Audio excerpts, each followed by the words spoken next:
एक गांव में एक परिवार रहता था।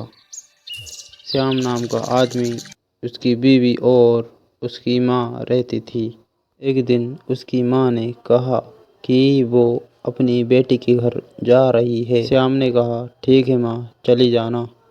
फिर वो अपनी बेटी के घर जाने की तैयारी करने लगती है। जैसे ही वो जंगल पहुंचती है तो उसको जानवर रोक लेते हैं और वो कहते हैं कि बुढ़िया, तुझे हम खाएंगे। लेकिन बुढ़िया बोलती है कि मुझे मेरी बेटी के घर जाना है अभी। जानवर बोलते हैं, नहीं, हमें तो अभी भूख लगी है, हम तो अभी खाएंगे। बुढ़िया बोलती है कि मैं अपनी बेटी के घर अच्छा भोजन करके आऊँगी, फिर चाहे तुम सब मिलकर खा लेना मुझे। फिर जानवर बोलते हैं कि ठीक है, तुम जाओ अपनी बेटी के घर और अच्छा भोजन करके आना। और बुढ़िया वहाँ से चल देती है। फिर बुढ़िया अपनी बेटी के घर पहुँच जाती है और वह वहीं खाना वगैरह खाती है और खाना खाने के बाद बाहर बैठ जाते हैं। तो बुढ़िया अपनी बेटी से कहती है कि बेटी, मेरे साथ ऐसी ऐसी घटना हुई थी। बुढ़िया अपनी बेटी को सारी कहानी बताती है। बेटी कहती है, ठीक है, मैं इंतज़ाम करती हूँ। उसकी बेटी एक तरबूज मंगाती है और माँ से कहती है, माँ आप इसमें बैठ जाओ।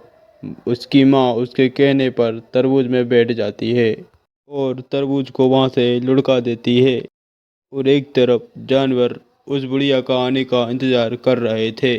उन्होंने देखा कि एक तरबूज लुढ़कते हुए आ रहा है।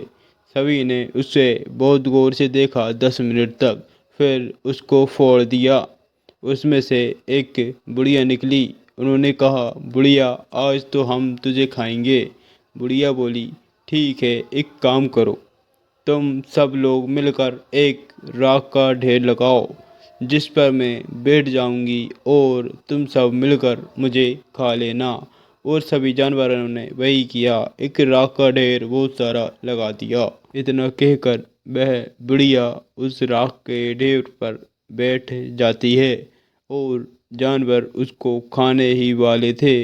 इतने में वो बुढ़िया फाड़ देती है, जिससे जानवरों की आंखों पर वो धूल जम जाती है और इतने में बुढ़िया वहाँ से चली जाती है।